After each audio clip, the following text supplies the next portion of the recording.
झारखंड की संस्कृति, झारखंड की विरासत, झारखंड के खान-पान, झारखंड के पर्यटन स्थल, झारखंड के ऐतिहासिक स्थल समेत राज्य की अन्य कई खासियतों को सबके सामने लाने के लिए बोकारो जैना मोड़ निवासी आर्या गुप्ता इन दिनों पदयात्रा पर हैं।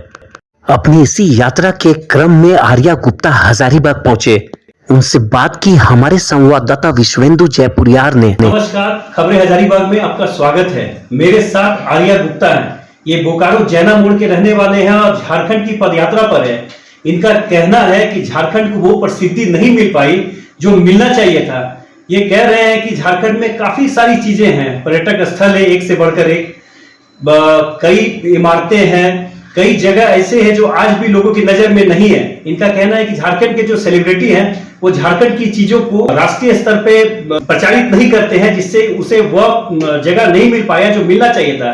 ऐसे में ये झारखंड के 24 जिला घूम रहे हैं और जो भी चीज देख रहे हैं, झारखंड के जिस जिला में जो भी चीज प्रसिद्ध है उस पर ये पूरा रिकॉर्ड तैयार कर रहे हैं और आने वाले दिनों में ये लोगों के सामने रखेंगे ताकि झारखंड भी उस तरीके से चर्चित हो सके। तो आइए जानते हैं कि इनकी यात्रा का पूरा ये उद्देश्य क्या है। आपका बहुत बहुत स्वागत है खबरें हजारीबाग पे। सबसे पहले जानना चाहेंगे कि कितने तारीख को आपने ये शुरू किया था ये पूरा पद यात्रा, और कितने जिलों में जाना है, कितना किलोमीटर की ये यात्रा होगी और क्यों किया है? तो सबसे पहले तो आप सभी दर्शकों का जोहार और thank you so much sir, आपने मुझे यहाँ पे बुलाया। मैं झारखंड की 24 जिला में पैदल यात्रा करने के लिए निकला हूँ। मेरा नाम आर्या गुप्ता है, बोकारो जिले का रहने वाला हूँ और विगत 18 दिसंबर 2022 को मैंने इस जर्नी को करने को ठाना।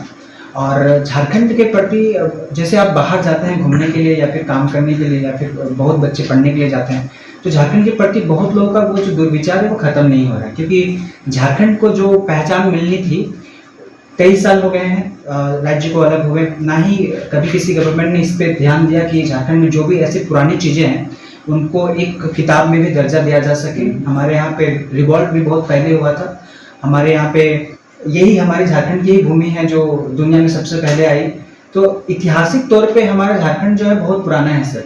पारंपरिक सांस्कृतिक रूप से इसकी जो गाथा है, इसके जो पर्व त्योहार है वो भी बहुत अटूट है, बट धीरे धीरे ये धूमिल होते चली गई, जिसकी वजह से हमारे बाहर के जितने भी जो माइग्रेंट है जो यहाँ से गए हैं काम करने के लिए, उनको ये चीज़ें भुगतनी पड़ती है। आपने बिल्कुल सही बोला, मैंने बहुत बार अपने ब्लॉग्स में भी बोले कि जितने भी सेलिब्रिटीज हुए जो मुंबई गए काम करने के लिए यहाँ से, या फिर कोई क्रिकेटर वगैरह, उन्होंने कभी भी अपने राज्य को संबोधन बड़े अच्छे तरीके से नहीं करा। आप दूसरे राज्यों के एक्टर्स या एक्ट्रेस को देखेंगे, उन्होंने बड़े अच्छे तरीके से पिरोया है अपनी जगहों को। कहीं पे भी अगर उन्होंने इंटरव्यू में बैठा तो हमारा जो फलाना गाँव था, तो ये बोल करके कि लोगों ने झारखंड को जाना नहीं, क्योंकि लोग जो हमारे यहाँ से निकले जिन पे हम उम्मीद कर सकते थे, उन्होंने कभी कुछ ऐसा किया नहीं। ये चीज़ें दर्द बन गई जब हम बाहर काम करने के लिए जाते हैं। तो इसी कारणवश, इसी अभाव में कि हम झारखंडी पहचाने नहीं जा रहे हैं, जो कि 40% मिनरल पूरे देश को सप्लाई कर रही है, और इसके बावजूद भी हमें लोग वो रेस्पेक्ट नहीं देते जिसके काबिल हैं हम।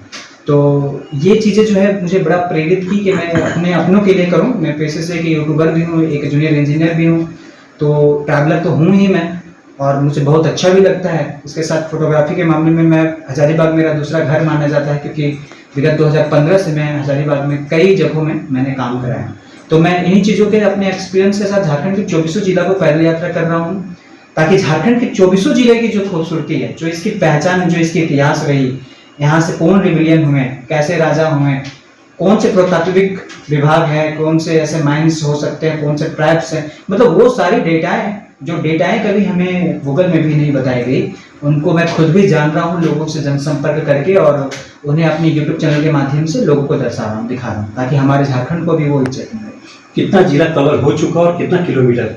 अब तक 3600 किलोमीटर की डेस्टिनेशन जो है मैंने तय कर ली है। ये 16वां जिला है, मतलब मैं बोकारो से निकलते हुए ये हजारीबाग जब मैं आया हूँ, तो ये हजारीबाग 16वां डिस्ट्रिक्ट है सर। और ये यात्रा पूरी कब होगी? ये तय नहीं है, क्योंकि बीच में मैं 2 बार एग्जाम देने के लिए बोकारो अपने जिला गया हूँ। घर नहीं गया क्योंकि तब चल रही मेरी एक तरह की, तो मैं बंधित हूँ अपने ये प्रतिज्ञा से कि जब तक मैं ये पूरा पदयात्रा नहीं कर लूँ, अब वो मैटर नहीं करता कि कितना दिन में होएगा, क्योंकि मुझे विशेष रूप से करनी, अच्छे तरीके से करनी है।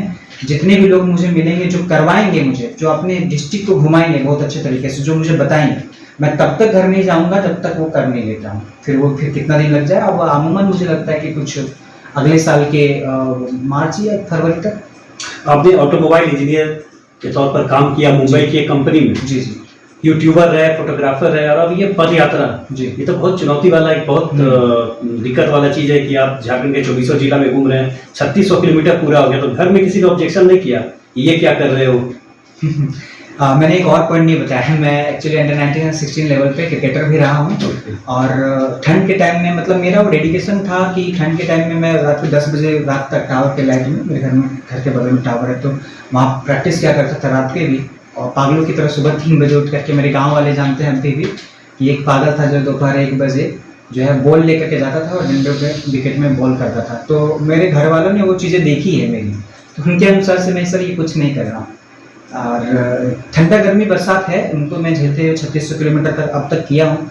और आगे भी पता नहीं अब ठंडा रहेगा या गर्मी आ गई ये मुझे नहीं पता, बट संकल्पित हूँ, कर रहा हूँ। चीज़ें थोड़ी सी ये होती है, घर वालों का ऑब्जेक्शन तो नहीं है बट केयर है, वो फ़ोन करते हैं, फ़ोन में बात होती है। अब तक जितना जिला आप घूमे, यहाँ के लोग कैसे लगे, यहाँ की संस्कृति कैसी लगी, और कितना कोऑपरेट किया लोगों ने जब देखा कि एक युवा झंडे के साथ घूम रहा है, तो वो कैसा रिस्पांस दिया उन्होंने? देखिए झारखंड तो अपना है, मैं झारखंड का ही निवासी हूँ, मैं विस्थापित हूँ बोकारो जिला से, और यहाँ के लोग मतलब मेरे लोग।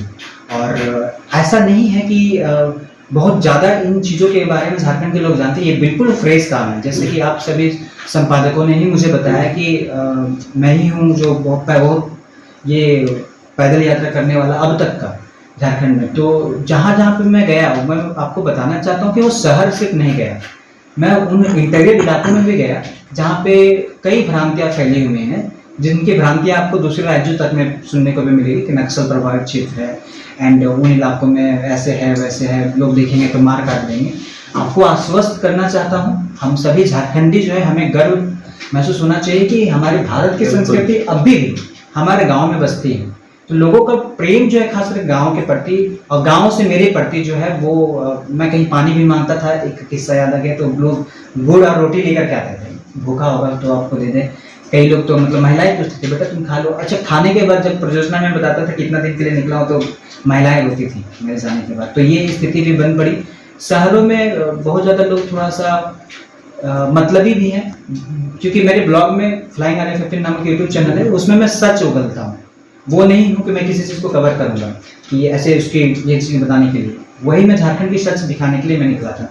तो शहरों में है मेरे प्रति लोगों का वो व्यवहार नहीं है, क्योंकि उनके डिमांड्स को कहीं ना कहीं हट होता है कि हम लोग यहाँ से वहाँ पैदल नहीं जा पा रहे, और ये लड़का जो है, जबकि मैं पैसे भी नहीं मांगता हूँ रास्ते में किसी से, अगर कोई स्वेच्छापूर्वक करना चाहते हैं वहाँ पे है, बट मैं मांगता नहीं हूँ, मुझे अच्छा नहीं लगता, क्योंकि तब चल रहा है सर। मैं खाना जरूर बोलता हूँ कि भूख लगा है खाना खिलाने से पानी। तो शहरों में जो है उतना लोग नहीं समझ रहे हैं, क्योंकि बहुत भ्रांतियाँ ऐसे भी हुई कि कोई विश्वास नहीं करना है किसी पे, बट गाँव में अभी भी वो भारत की संस्कृति देखने के लिए मिलती है। अब तक कितने जिले भी आपने घूमे, आपने पहाड़ देखी, नदियाँ देखा, बहुत कुछ देखा, जंगल देखा, हाथी भी देखा, मैंने एक वीडियो में आपने देखा था, और हिस्टोरिकल प्लेसेस भी देखा। इन सभी जगहों में सबसे अच्छा आपको क्या लगा जो आपको बहुत प्रभावित कर गया, कि आपको लगा कि इसके बारे में लोगों को बताना चाहिए? बिल्कुल वो लोगों के मन की भ्रांतियाँ हैं, वो गांव की चीज़ें ही जिनको लगता है ये क्या है पड़ा हुआ। मैं आपको बताता हूँ सर, मुझे एक लेखक मिले इस दौरान, उन्होंने मुझे पहले से बोला कि एक टास्क मैं आपको देता हूँ, जो रांची में मिले थे,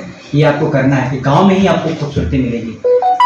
सर गांव में साइंटिफिकली बहुत सारे ऐसे कल्चर देखने के लिए मिले, और अभी भी वो लॉजिकली वो दिखा रहे हैं, कर रहे हैं, जो मुझे लगता है अर्बन एरिया के लोगों को जानना चाहिए। गाँव के जो भी गुहाल है उसमें अभी भी वो कल्चर है कि गायों के साथ वो पूजन पाठ होता है और उनके छाया में बैठते हैं। गुहाल में कोशिश करते हैं कि 15 मिनट और 10 मिनट बिताएं, और यही कारण जिसकी वजह से वो बीमार नहीं पड़े। तो ये बड़ा प्रभावित लगा मुझे, बहुत अंदर तक प्रभावित की। सरायकेला खारसवा की एक जगह है जहाँ पे आपको सरायकेला लड्डू मिलता है, और साथ साथ में वहाँ पे डांस फॉर्म, भले मुझे इसके लिए पैसा मिले चाहे नहीं मिले, बट मुझे ये कला अपनी जिंदा रखनी है। इसने मुझे काफ़ी अंदर से इफेक्ट किया। और जितने भी ज़िले मैंने घूमे, बहुत ज़्यादा टाइम हो जाएगा, पर मैं कहना चाहता हूँ इन शॉर्ट की सब में वो कुछ ना कुछ कल्चर मैंने देखा है, सब में कुछ ना कुछ खूबसूरती देखी है। मुझे लगता है कि वो अद्वितीय है। अगर गवर्नमेंट भी इस पर ध्यान दे, और वो ध्यान तभी देगी जब हम उन पर प्रेशर बनाएंगे। लोग सोचते हैं कि सारा कुछ गवर्नमेंट का काम है, बट मुझे लगता है कि अगर अपनी चीज़ों के लिए हम प्रेशर नहीं बनाएंगे तो चीज़ें नहीं मिल पाएंगे हमें। और वो चीज़ें सुदृढ़ सुंदरता जो है वो निखर के नहीं आ पाई। तो बहुत सारे ऐसी चीज़ों ने मुझे प्रभावित किया। ये सारा जो डेटा आप कलेक्ट कर रहे हैं जी। इसे फिर बाद में यात्रा संपन्न होने के बाद कैसे लोगों के सामने लाएंगे, इसके लिए क्या प्लानिंग है? अभी से ही मैंने YouTube में उसको डेटा को, क्योंकि लोग अब वो टाइम आ गया ना कि जब सुने सुनाए पे विश्वास नहीं रखते, अब वो देखना चाहते हैं। तो YouTube हमारे पास एक बहुत अच्छा प्लेटफॉर्म है जिसमें मैं YouTube में जो है मतलब घनिष्ठ रूप से मैं ब्लॉग बना रहा हूँ। घनिष्ठ नहीं बोलेंगे, मैं उसको बोलूँगा कि अच्छे तरीके से मैं उसको नरेट करने की कोशिश कर रहा हूँ, दिखा रहा हूँ उन चीज़ों को ताकि लोगों को पता चल पाए। इंस्टाग्राम में थोड़ा थोड़ा करके इंट्रो जरूर दे रहा हूँ और उनकी पहचान जरूर बता रहा हूँ। मैं बता रहा हूँ कि कम से कम एक बार यहाँ पे विजिट करें। स्वतः अगर आप विजिट करेंगे तो आपको, और अच्छा ये मेरा इनिशिएटिव भी था सर कि जब मैं लोगों को ये दिखाऊंगा, जो बाहर के लोग झारखंड को नहीं जान पा रहे वो झारखंड को जानेंगे और झारखंड को जब विजिट करने के लिए आएंगे, देखने के लिए आएंगे, तो यहाँ के लोगों से अवगत होंगे तो उनके डर भी हटेगी और यहाँ के लोगों के लिए प्रेम भी उमड़ेगा कि हमारे झारखंड के लोग ऐसे हैं जो बड़े भोले हैं। खासकर गाँव के लोग बड़े भोले हैं, बड़े अच्छे हैं। मैं तो तरसा के कहीं कल्चर में वो मुझे मड़वा की रोटी खाने के लिए मिली। जब तक मैं ना बोलूं तब तक मड़वा का रोटी नहीं मिलता था, बल्कि वो कुछ नहीं खा पाते थे और मेरे लिए जब मैं पहुंचता था तो मेरे लिए कुछ तैयार करके रखते थे। इवन ये फर्स्ट टाइम ऐसा चल रहा है, फिर भी इसके बावजूद तो वो देखने के लिए मिला कि हमारे झारखंड में क्या है। तो वो सारी चीजें हैं जो मतलब मैं शॉप कर रहा हूँ, ताकि शॉप क्या मतलब मैं हाईलाइट कर रहा हूँ ताकि हमारे झारखंड में भी लोग विजिट करें और इससे क्या होगा, गाँव के लोगों को भी रोजगार मिलेगा। एक अंतिम सवाल है कि लोग आपको फ्लाइंग आर्या बुलाते हैं, तो इसके पीछे की वजह क्या है? 2-3 वजह है इसमें। मैं पहले बताया कि मैं एक क्रिकेटर रह चुका हूँ और लंबे लंबे मैं ड्राइव मारा करता था, तो मुझे उड़ना बड़ा पसंद है। ठीक है, तो फ्लाइंग वो सोचा हुआ नाम था, बट अब यूट्यूब चैनल का मेरा नाम हो गया है फ्लाइंग आर्या। और चूंकि बड़ा सुटेबल है मेरे इस काम के पर्सनालिटी पे, बड़ा सूट करता है क्योंकि मैं उड़ते रहता हूँ आज यहाँ तो वहाँ, बट इस वक्त मैं पैदल यात्रा में हूँ। चलिए, आपने जो थीम लेके आप जो चल रहे, जो पदयात्रा कर रहे हैं, उससे हर झारखंडी अपने को कनेक्ट महसूस करता है। मैं भी करता हूँ। मेरी शुभकामनाएं हैं कि आप अच्छे से इस पदयात्रा को पूरी करें और झारखंड की जो छिपी हुई चीजें उसको बाहर लेकर आए। बहुत बहुत धन्यवाद खबरें हजारीबाग को लाने के लिए। मिलता हूँ फिर किसी नए अतिथि के साथ। धन्यवाद।